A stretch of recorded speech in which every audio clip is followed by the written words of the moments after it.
Juste. Il fallait que je commence. Il faut en parler. Je vous en parle souvent, certes. Mais... Falling in Reverse. Oui. Oui, j'écoute encore pour ceux qui croyaient dans l'unboxing. Non, c'était quoi? Je sais plus, dans ma dernière vidéo où je disais que c'était fini. C'était Kayfeb. Tu vois ce que je veux dire? C'était un, tu vois, un swerve. Je sais plus comment on dit le meilleur, bref. C'était pas vrai, quoi. Évidemment, Falling in Reverse, c'est encore ma vie. J'écoute encore ça 25 fois par heure. Encore. Je peux pas m'en passer. Et honnêtement, je peux pas m'en passer parce que j'adore et je me dis, mais putain, qui peut faire mieux? C'est le seul groupe, le seul chanteur, Ronnie Radke, qui me fait écouter du rap, tu vois, qui me fait aimer. C'est avec Post Malone, c'est les deux seuls qui me font aimer le rap, tu vois, qui me font aimer les paroles comme ça, le style de musique comme ça, mélangé à du hard rock, à du métal, comme vous avez pu l'entendre, avec des paroles mais si profondes. Qui est meilleur que Falling in Reverse? Et c'est la vraie question qu'on va se poser. Et vous savez quoi? J'ai envie de lancer ça avant 2021. Voilà pourquoi j'ai aussi écouté. Parce que, pas maintenant, un peu plus tard dans la vidéo, on va faire une sorte de concours qui sera peut-être un concours qui sera ici sur cette chaîne chaque semaine ou alors mensuellement, tu vois, ou alors toutes les 2 semaines, je sais pas. On va écouter des musiques. Vous allez me proposer, vous, dans les commentaires sur Twitter, sur Instagram, des musiques, des groupes de musique qui peuvent être meilleurs que Falling in Reverse. Donc on va y aller plus tard dans la vidéo. Donc restez bien jusqu'à voilà, plus tard dans la vidéo. Bref, parce que vous le savez, bienvenue sur un Every Catch. Encore une fois, les amis, peut-être dernier Every Catch de l'année. On arrive en 2021 ou avant-dernier. Soyez là dans dimanche prochain, le 27 décembre, juste après Noël, pour voir s'il y en aura un. Mais vous le savez, Every Catch, c'est du catch. On parle de catch, mais pas que, tu vois. D'ailleurs, peut-être que je vais lancer des trucs, encore une fois, spéciaux sur Instagram. Donc, oh là là, quelle belle technique de communication d'Aren pour aller demander aux gens de te suivre sur Instagram dès maintenant. Il me faut votre aide. Il faut, vous, les 340 personnes qui sont abonnés à cette chaîne, de tout de suite aller vous abonner et aller me suivre sur Instagram. Sinon, comment je deviens un Insta modèle sans vous, les gars? Comment je peux devenir un Insta modèle et ensuite faire des partenariats avec WWE? Comment? Allez-y, 340 personnes, allez vous abonner directement à mon Insta Darren-AHC, tout est ici, et évidemment mon Twitter où je réagis aussi à plusieurs choses autres que le catch. Donc c'est pour ça que allez me suivre dès maintenant, il y aura plusieurs choses. J'essaie d'être de plus en plus actif sur Instagram ces derniers jours. Voilà, je vais essayer de lancer des projets uniquement sur Insta, comme je vous l'ai dit dans ma dernière vidéo pronostic de TLC, parce que normalement cette vidéo sort la veille de TLC, donc si vous n'avez toujours pas vu les pronostics, allez les voir. On parle de TLC, on analyse un peu la WWE en 2020, sur ce qui a été, sur ce qui n'a pas été, sur est-ce que je vais regarder TLC ou pas. En vrai, je ne le sais pas moi-même, mais voilà, on parle de toutes les storylines, Roman Reigns, Kevin Owens, tout ça. Si j'aime ou pas, tout est dans la vidéo pronostic, le petit i juste là, je crois, il doit être par là, ouais. Bref. Je suis encore une fois content, très content de vous retrouver pour cet Every Catch. Comme je vous l'ai dit, on va essayer de faire une vidéo par semaine maintenant. Je vais essayer de réduire un peu le temps parce que j'ai d'autres choses à faire à côté, que ce soit vidéo ou autre dans ma vie. Et puis on arrive, tu vois, aux périodes de fête de fin d'année, donc je ne vais pas rester jusqu'à la fin de l'année chez moi, tu vois, je vais aller un peu vadrouiller ailleurs, tu vois ce que je veux dire, parce que le gouvernement nous y autorise. Allez. Bref. Et si on parlait justement de 2021, les gars, parce qu'on arrive à la fin de 2020, si on parlait tout de suite de ce qui attend la WWE comme objectif en 2021, c'est quoi qui les attend tout simplement? Eh bien, c'est soit augmenter leur qualité in ring, leur qualité de show, ou tout simplement descendre en enfer. Oui, parce que on a cru pendant des années la WWE intouchable, la WWE tout simplement au sommet, tu vois, et indétrônable. Et là, c'était quand? 17 décembre, 16 décembre 2020, le dernier épisode de Raw, qui a atteint le plus bas score, la plus basse audience de l'histoire de Monday Night Raw. Quand même 28 ans presque.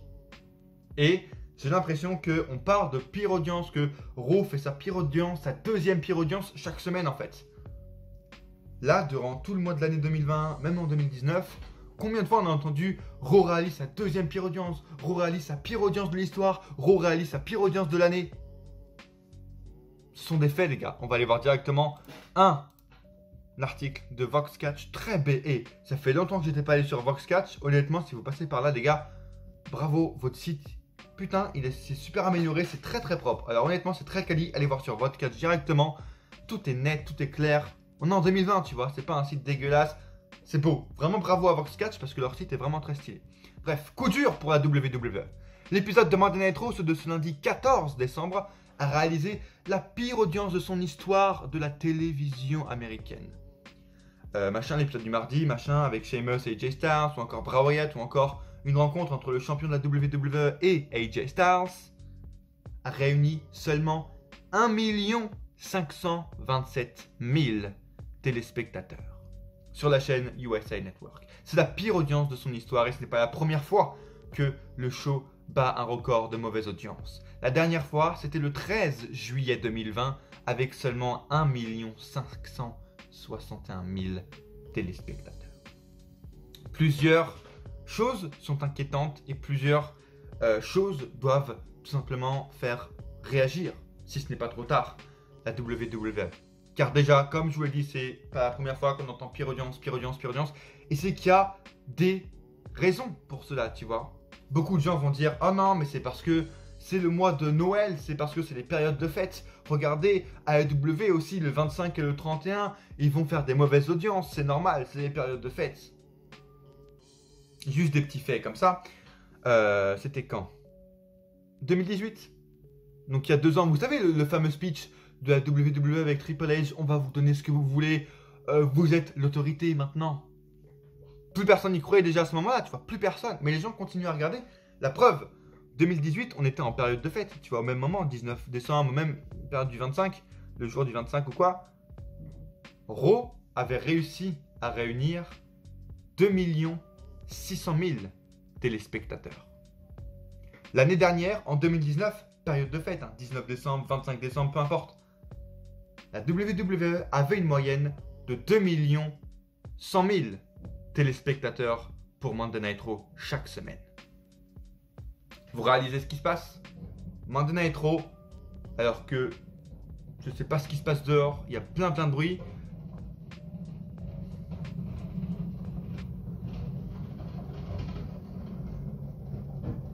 D'accord.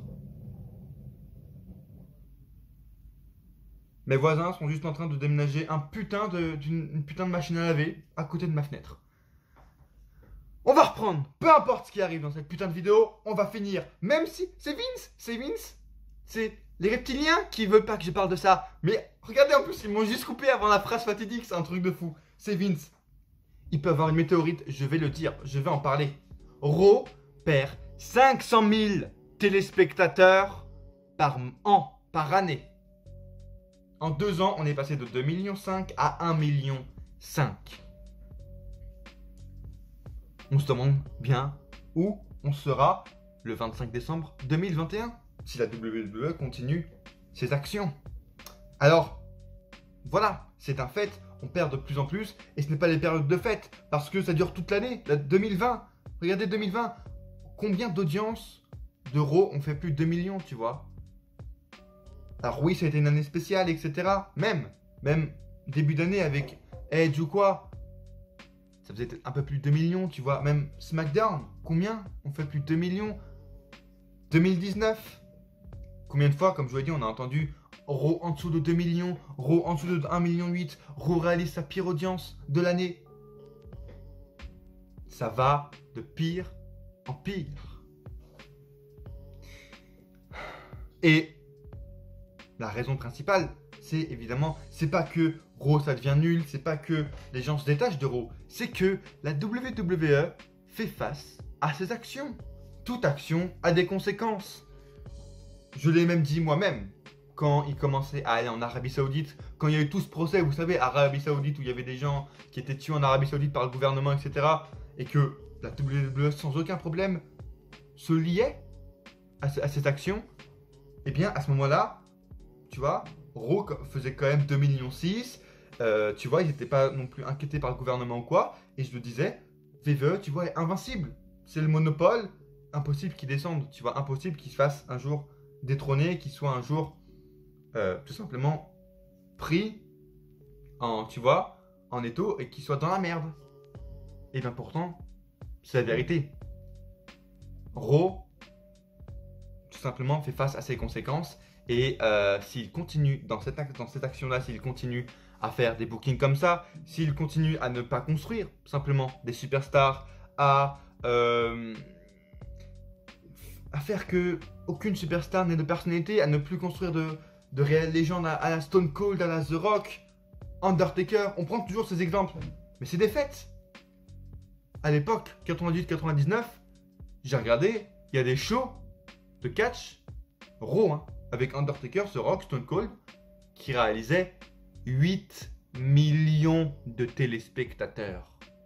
8 millions. Où sont passés les 7 autres millions en 15 ans, 20 ans? Arrêtez, il faut qu'ils arrêtent d'aseptiser, d'annihiler la liberté créative et d'annihiler le fait que des superstars peuvent avoir une personnalité, parce que là c'est le problème. Toutes les superstars réagissent de la même manière, font les mêmes contres, font les mêmes moves, bougent de la même manière, tu vois, sont toujours rapides dans leurs entrées, etc. C'est ça le problème. En fait, je veux dire, il y a un problème quand hier, je regardais sur cette télé les adieux de Jean-Pierre Pernaut, tu vois, sur TF1, le plus grand journaliste, plus grand présentateur de tous les temps de l'histoire de France, de l'Amérique, du monde. Il partait, tu vois, après 33 ans. Et il y a un problème quand le journal, du coup, de TF1, est plus intéressant et mieux construit, plus divertissant, avec plus de happening qu'un Monday Night Raw en 2020, en fait. C'est grave quand Jean-Pierre Pernaut est plus intriguant que Seth Rollins, que AJ Styles, ou même qu'un Matt Riddle, ou tout simplement qu'une émission totale qui a 28 ans, tu vois. Voilà le problème. Il faut que... Enfin, c'est le produit simplement qui est pourri de l'intérieur, parce que Vince McMahon ne veut pas accepter le fait qu'il y ait un autre monde qui s'ouvre à lui, tu vois. Il a le meilleur roster de l'histoire de la compagnie et de l'histoire du monde du catch dans n'importe quelle fédération. Même à l'époque de la NWA, il n'y avait pas un aussi bon roster, tu vois. Et les mecs le pourrissent de l'intérieur. Va Kisly, va te réentraîner avec Drew Gulak au Performance Center, avec les Otis et les Homos qui ne sont même pas catcheurs. Va Kisly. Oh, Matt Riddle, t'es marrant, tu vas juste jeter tes tongs, on va te mettre des feux d'artifice quand tu fais ça, et puis tu vas rire quand tu vas catcher, et puis voilà. Ah, je veux dire, je vais prendre un exemple. Ce matin, les gars, exclu, hein, je l'ai même pas encore dit sur Twitter, tu vois, exclu pour YouTube. J'ai regardé SmackDown, j'ai essayé de regarder SmackDown parce que je me dis, bon vas-y, c'est quoi, je connais pas encore les résultats, on va voir ce qui se passe. J'ai regardé, il y avait un peu de Kevin Owens, de Roman Reigns au départ, bon... Pas trop mal, Kevin Owens c'est toujours cool. Et puis ça y est, premier match arrive. Titre par équipe de SmackDown. Street Profits contre Bobby Roode et Dolph Ziggler. Bon, moi déjà, Bobby Roode n'a plus sa veste, n'a plus son entrée, n'a plus sa musique d'entrée. Bon, voilà. Et puis on arrive au problème de WWE. Les équipes, déjà, sont pas des équipes avec Bobby Roode et Dolph Ziggler. En plus, elles agissent toutes de la même manière. C'est un match basique de hit, machin, du heal après le comeback et la fin. Les contres sont gérés de la même manière, tu vois, il n'y a pas trop de différence entre les tags des équipes, etc. Il y a une hit, après voilà, c'est le comeback, après oh là là non, les heals reviennent, et puis en fin de compte, oh le face gagne par petit paquet. Par petit paquet aussi, le face. Par petit paquet. Et c'est trop rapide, tu vois, avec 20 000 coupures pub par minute. T'as pas le temps de t'y intéresser, t'as pas le temps de te plonger dedans parce que dès qu'il y a une grosse action, oh, Michael Cole, oh, we'll be back right now. Et c'est fini. Et tu reviens 5 minutes plus tard et puis il reste plus que 3 minutes de match en fait. C'est grave aussi quand tu te dis que la AEW, qui a à peine un an d'existence, titille désormais chaque semaine le million, tout simplement en fait, le million, et font des meilleures audiences au niveau de la démographie que Raw. Alors la démographie c'est quoi pour ceux qui ne comprennent pas? La démographie c'est un peu comme la ménagère, tu vois, en France. Et la plus importante en Amérique c'est la 18-49. Tu vois, comme nous, la ménagère, je sais pas, 25-35 en France c'est la plus importante parce que je pense que c'est celle qui est la plus influente, celle qui peut le plus agir, celle qui peut être, tu vois, le plus fidèle au programme. Donc je pense que c'est pour ça, tu vois, 18-49, là ça englobe beaucoup de gens, 2 générations. Je pense qu'ils mesurent comme ça, tu vois. Donc c'est la plus importante pour les chaînes. Tu vois, ils regardent la démo 18-49, tu vois. Et là, pour la première fois en 28 ans, et là, pour la première fois depuis son existence, AEW a battu Monday Night Raw au niveau de la démographie, tu vois.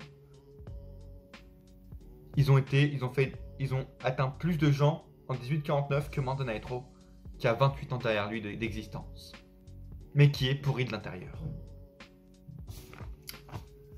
Et le problème aussi, c'est qu'ils évitent. Ils évitent simplement le problème. Ils le détournent depuis 3 ans, 4 ans, 5 ans maintenant.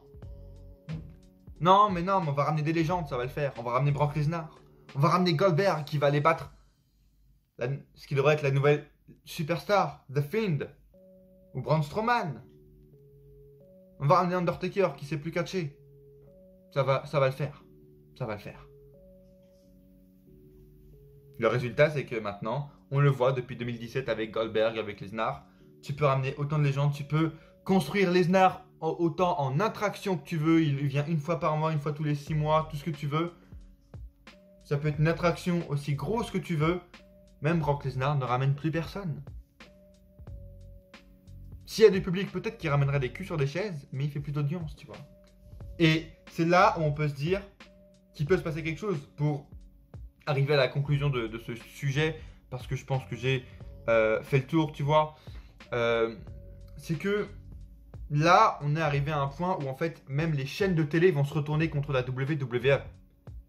Les USA Network, les Fox, sont en train de leur dire, écoutez, vous faites vraiment beaucoup de la merde, vous continuez comme ça, tu vois, on annule le contrat, vous continuez comme ça, vous nous devez plus ou quoi, tu vois. Et les chaînes de télé, c'est le point faible de Vince McMahon et c'est le point faible de la WWE parce que, certes, même si, voilà, on sait que la WWE c'est un business et que le catch qui est fait dans le ring n'est pas du tout fait pour les fans, est fait pour le business, est fait pour que les chaînes comme USA Network les apprécient et leur donnent de l'argent. Tout simplement, c'est pour ça, simplement. Et bah là, en fait, c'est que justement, leur objet, enfin leur point principal, tu vois, leur cible, là, n'est plus intéressée. Même eux se détournent, tu vois, même USA Network se détourne. Donc c'est là où on peut se dire, ok, là maintenant, on peut peut-être avoir du changement parce que c'est la première fois, même l'année dernière où ils faisaient moins de 2 millions, etc. Là, USA Network, c'est la première fois où ils se disent, bon les gars, vous continuez à faire de la merde comme ça, nous on vous accepte plus sur notre chaîne, tu vois.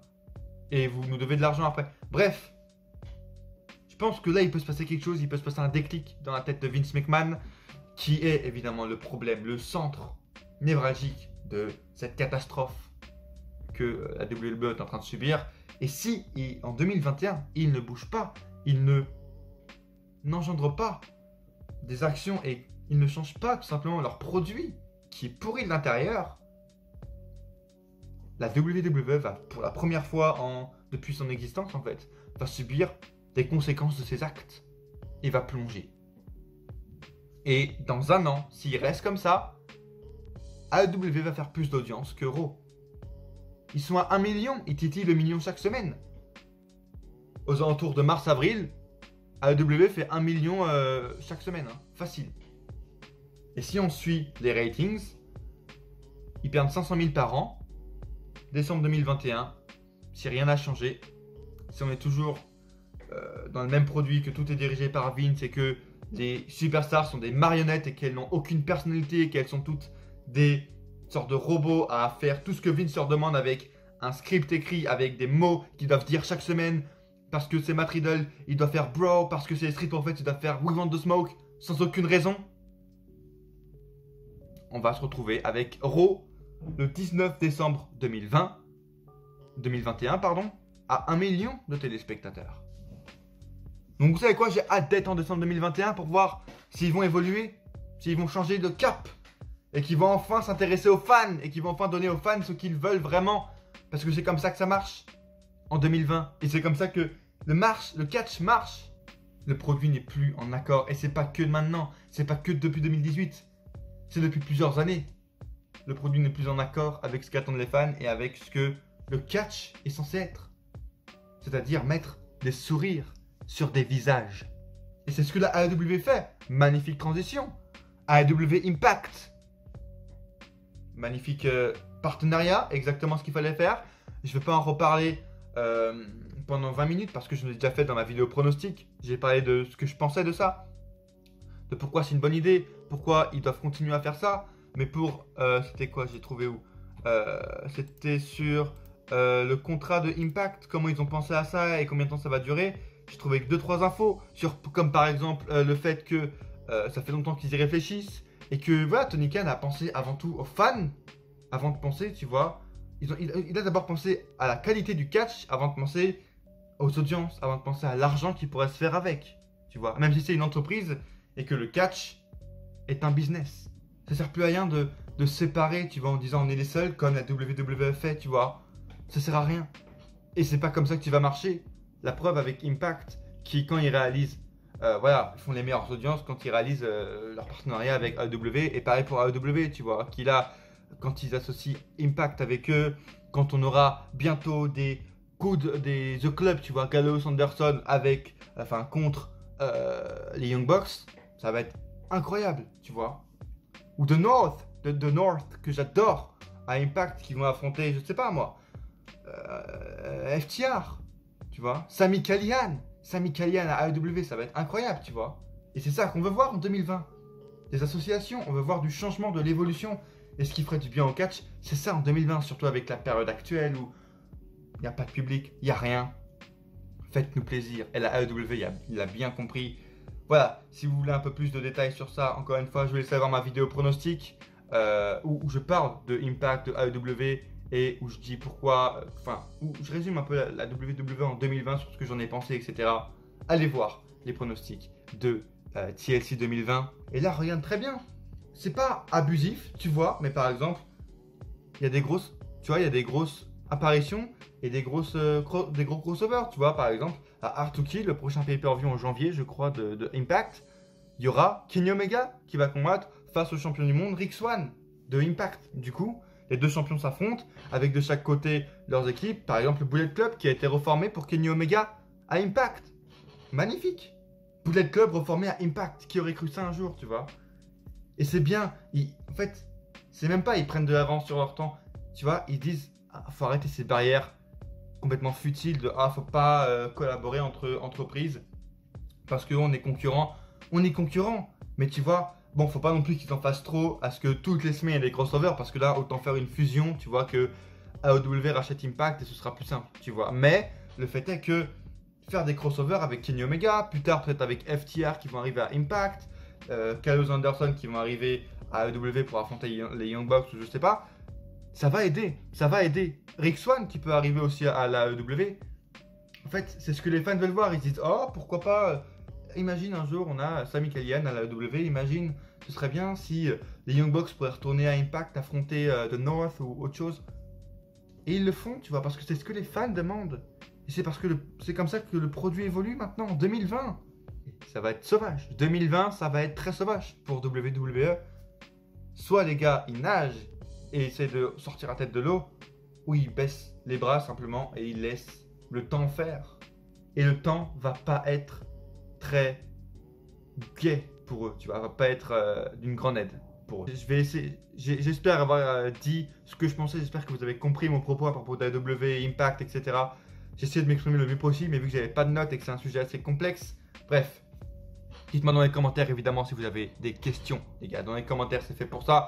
Ce que vous pensez, évidemment, du lien, du partenariat entre AEW et Impact. En vrai, c'est une bonne chose ou c'est une mauvaise chose? Et est-ce que c'est une bonne chose ou une mauvaise chose pour vous, les gars? Votre avis dans les commentaires. On respecte et on débat. On est là pour ça, les gars. Cette chaîne, petite communauté pour l'instant encore. Donc, vraiment pour vous, tout est bénéf pour que vous parliez ensemble, pour que vous créiez vous-même une communauté dans les commentaires à parler, à débattre ensemble avec moi également qui interagit avec vous, etc., qui vous like. Avec aussi, vous pouvez interagir sur moi, avec moi sur Insta, sur Twitter. La chaîne est faite pour ça, les gars. Lâchez un like si vous aimez ce que vous voyez. Bien sûr, c'est le seul moyen de m'aider le plus possible, c'est de lâcher des likes. 30 vues, 30 likes. C'est comme ça que vous pouvez le plus m'aider, vraiment. Si vous aimez ce que vous voyez, si vous me regardez chaque semaine, si vous me regardez à chaque vidéo ou une vidéo sur deux, likez, les gars. Likez quand vous passez par ici, c'est le seul moyen de m'aider. Et abonnez-vous, bien sûr, aussi, pour montrer à YouTube que vous êtes intéressé. Activez la cloche. Parce que si vous vous abonnez sans activer la cloche, c'est comme si vous vous abonnez pas. Donc activez la cloche. Même si vous êtes un ancien abonné, regardez en bas si vous avez activé la cloche. Simplement, ça prend 2 secondes. Et partagez un maximum sur les réseaux, bien sûr. Et on va terminer maintenant cette vidéo sur, comme je vous l'ai dit en début de vidéo, on va voir. On va mettre en avant Fallen in Reverse. On va mettre en compétition le talent de Ronnie Radke. Est-ce que Ronnie Radke peut être détrôné? Est-ce que sa voix, est-ce que son talent peut être détrôné? C'est ce qu'on va voir, les gars, tout de suite dans ce nouveau format. Je sais pas comment tu vas appeler ça, mais on va essayer de dire. Vous allez participer avec moi dans cette sorte de challenge pour Fallen in Reverse. On va deviner, on va essayer de trouver un groupe qui peut être meilleur que Fallen in Reverse. Alors, c'est la question que je vous pose, vous, dans les commentaires, et que je pose à la musique. Qui est meilleur que Falling in Reverse?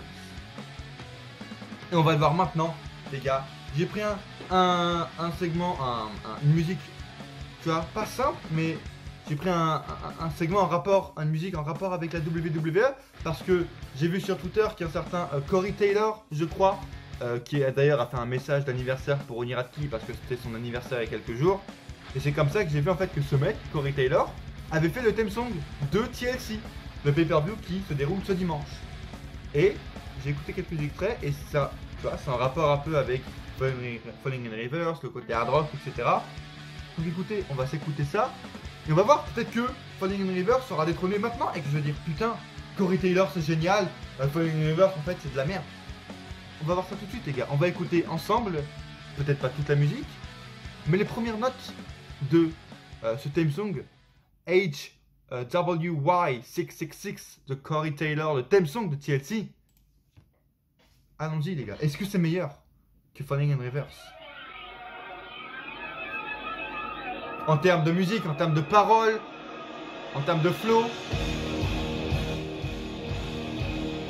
Ok, pas mal. J'aime bien les débuts qui sont actifs, qui sont, tu vois, rythmés. Comme le fait Falling in Reverse. On avance un peu.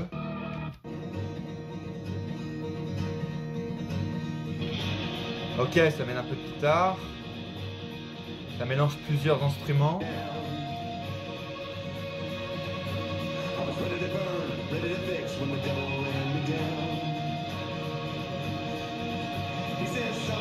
Pas mal.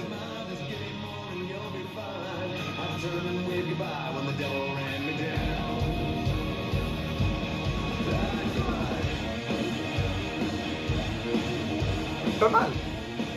Bien, bien, bien. Le refrain est cool. Les paroles sont sympathiques. Ouais, ok, c'est le genre de musique que tu pourrais écouter quand tu es tout seul chez toi et tout, un dimanche par exemple.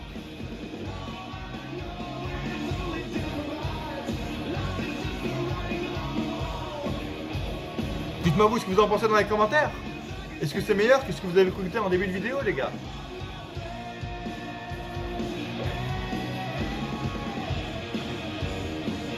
Ok, pas mal. On avance un peu.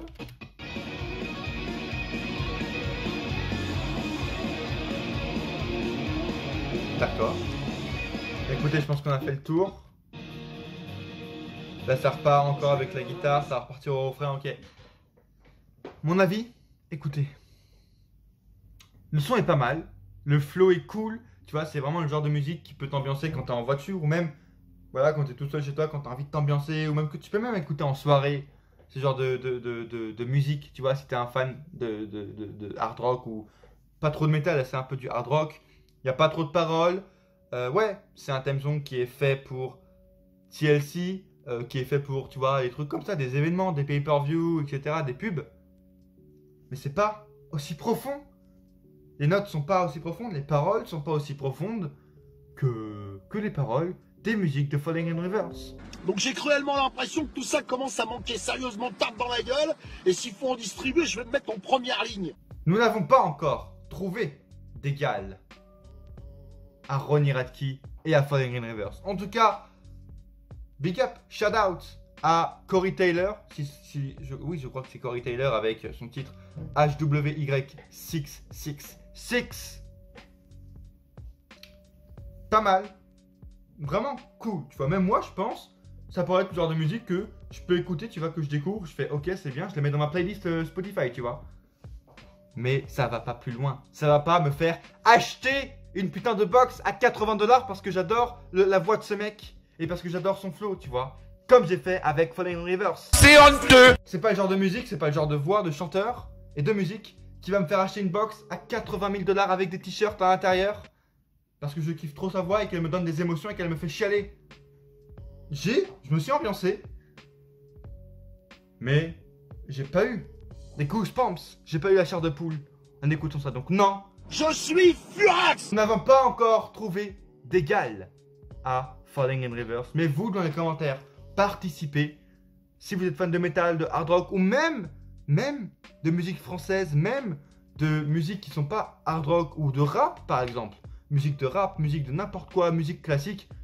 Donnez-moi des groupes à écouter de musique, n'importe quel style à écouter et qui peuvent égaler ce que vous avez écouté en début de vidéo de Falling in Reverse. Ce que vous avez écouté et qui peut égaler la voix, le sens des musiques et la profondeur des musiques et la profondeur de la musique, dans la mélodie, dans les paroles de Falling in Reverse, les gars. Bonne chance, je vous attends nombreux dans les commentaires. N'importe quel groupe, les gars. Je vais écouter ça, je vais sélectionner, je vais voir ça dans la prochaine vidéo Every Catch ou vidéo autre, peut-être qu'un Every Catch, les gars. En tout cas, soyez présents. Merci d'avoir suivi cette vidéo. Abonnez-vous encore une fois si ce n'est pas déjà fait. Et à coup sûr, on se retrouve dans une prochaine vidéo. Ou pas.